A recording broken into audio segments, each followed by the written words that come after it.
Hello there. Happy Monday. We're at that time of year, I think, that every day you're like, what day is it? Is it Friday? Is it Monday? That's where I'm at anyway. I was on call on Christmas, so that was weird. And then I had the weekend off, and so I'm all out of sorts. But let's jump into this. So I want to tell you about 4 things that are preventing you from feeling confident, specifically if you are a physician. But like everything I talk about, this is extremely easy to relate to for anybody in any occupation or position or walk of life or whatever you are doing. So after I go through the 4 things that are preventing you from feeling more confident, then I'm going to give you some tips that you can start implementing immediately to help to increase your confidence. And I'll give you a little background about confidence. For a long time, it was like this taboo subject for me. Like I didn't want to be seen as confident. I actually thought that was like a negative thing, to the point where that was why I really hung on to my imposter syndrome for as long as I did, because I thought that it was preventing me from being overly confident or being arrogant. And I've always kind of, for whatever reason, really thought of confidence as a negative thing. I really had to do a lot of coaching and get coaching and do some self coaching about that, because it wasn't serving me in my life. And I didn't, instead of having confidence that I felt comfortable with, I was really leaning more towards hating myself, self-deprecation, making fun of myself before others could. And it just wasn't working out in my life. It wasn't getting me to go to the places that I needed to go. So now that I'm developing this new relationship with my own self-confidence, I've come to recognize, and especially through my coaching now, that this is a struggle that so many people have.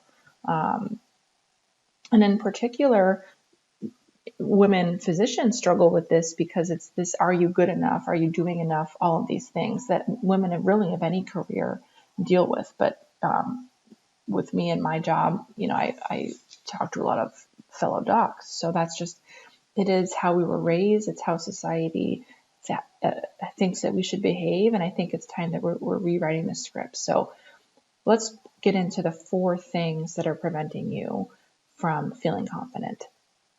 The first thing is perfectionism. So this is very pervasive. Many people feel like they have to be perfect, or if they're not perfect, then it's not good enough. They have this dream of perfection, when in reality, that's completely impossible. Perfectionism is never an appropriate goal. It's not attainable. It makes you feel like crap, and it provides your brain evidence that you shouldn't be confident, because if you're not perfect, you can't be confident, but you can never be perfect. So that means you can never be confident. So it's this cycle of lack of fulfillment that just makes you feel like crap all the time. So if you are struggling with perfectionism, you're never going to be able to work towards that goal of feeling confident. The next thing is a concern about other people's opinions. When you are worried about what other people think about you, it can cause many problems, because you will never know what someone else is thinking about you. It's impossible to know that. And most of the time, our brains are assuming they think really bad things about us. That's what their brains are wired to do. And that's what they do.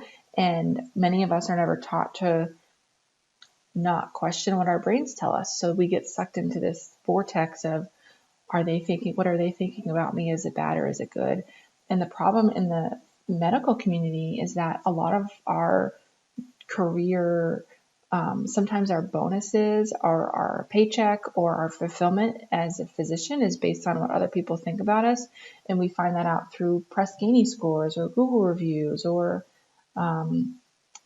star ratings on various websites. So it's there externally as well, or it's hard to really get away from that completely. The third thing that's preventing you from feeling confident is imposter syndrome, my favorite topic. But if you have imposter syndrome, then you're constantly saying, I'm not good enough. I don't belong here. They're going to find out that I don't belong here. you have an inability to recognize the success that you already have. So when other people who don't have imposter syndrome are able to see their achievements, see how they're and add that into their list of reasons they should feel confident, someone with imposter syndrome isn't able to do that because they see those things as flukes, as mistakes, as errors, things that won't happen again, things that had nothing to do with them, luck, that kind of thing. And the fourth thing that's preventing you from feeling confident as a person or as a physician is fear. And fear really is at the root of all the three things that I spoke about already. It's a fear of judgment, fear of failure, fear of looking stupid, all of these things, fear. And fear is tough because it's normal and it's some evolutionary. It's evolutionarily, it's really helped us survive as the human race. But fear, it has now invaded our minds to a degree that it's really holding us back. And when it comes to confidence, the fear of failure or taking chances or trying new things or learning new skills makes us think that we can't be confident if we're feeling fear. And that link has to break in order for us to go through life differently and realizing that fear is normal and expected and fine, and you can be confident and be fearful at the same time. Another fear that's what I mentioned at the beginning for me is this fear of being too confident. A lot of women feel like this, like they don't want to come across as arrogant or overly confident. So it's this fear of being too confident that prevents them from having any confidence at all.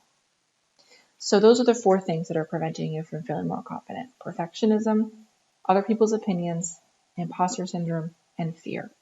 So 4 things that you can do to become more confident.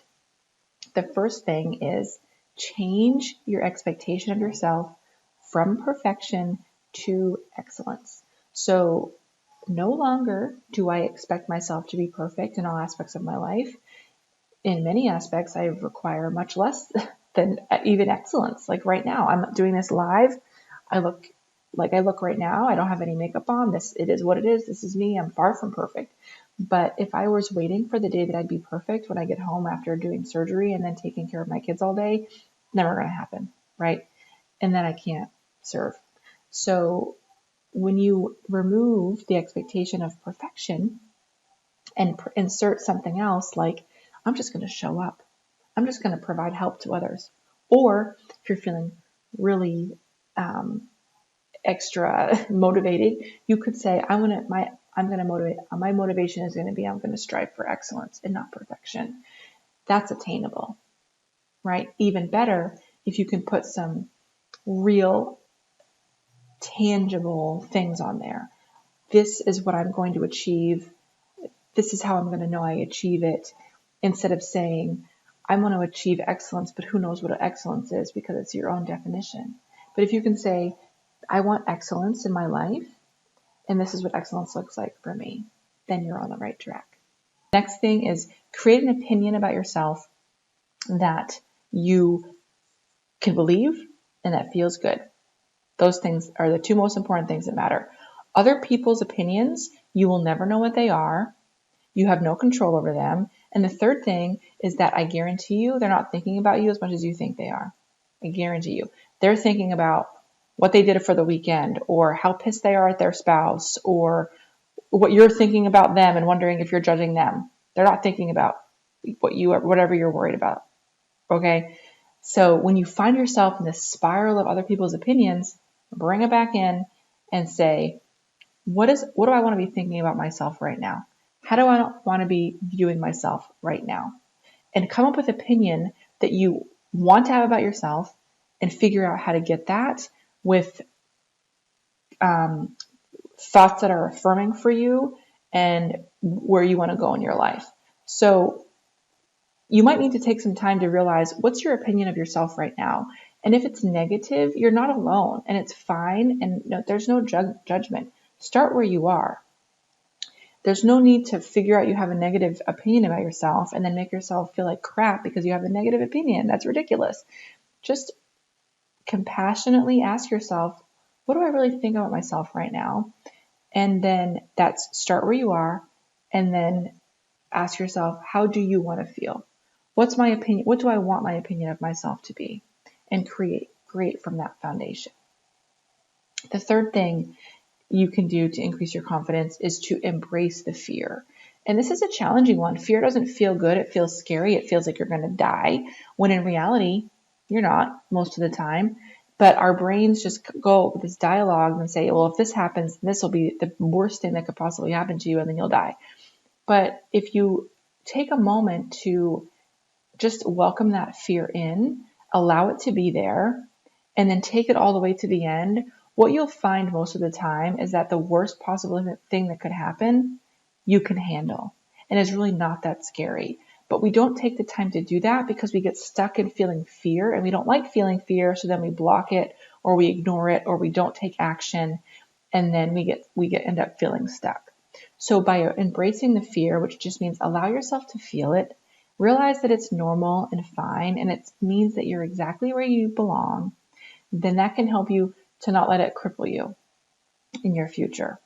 And the fourth thing you can do to increase your confidence is get coaching and learn how to coach yourself. If you're not in my Facebook group, come over to my Facebook group. That's where I talk about all things self-coaching. I want you to ask your questions. I want you to bring your problems and say, how would you coach yourself through this? I'm confused. That's what my group is for. That's what my mailing list is for. So if you're not in contact with me in those ways, I am really good at coaching myself, and I'm happy to teach you all about self-coaching too, because it's very, very powerful. And the second part of coaching is you need a coach. I've had a coach for 2 years. I highly encourage everyone to have a coach. If you need a coach and you're wondering how to find them, I can give you resources for that. My coaching program is open now, specifically for women physicians who feel like an imposter. And my program is a 6-week program that teaches exactly how I got over imposter syndrome, includes one-on-one coaching and my self-coaching course. So information about that you can find on my website at kristenmeetsdo.com. I want you to pick one of these things this week that I talked about, just one, that you think is preventing you from feeling confident the most, and just watch your brain this week. Don't make any changes, just observe. Does perfectionism come up for you a lot? Are you always feeling scared of other people's opinions? Is it imposter syndrome? Which one of these 4 things is the one that's most keeping you from feeling confident? And leave it in the comment below, or email me. I'd love to hear from you. Have a great week.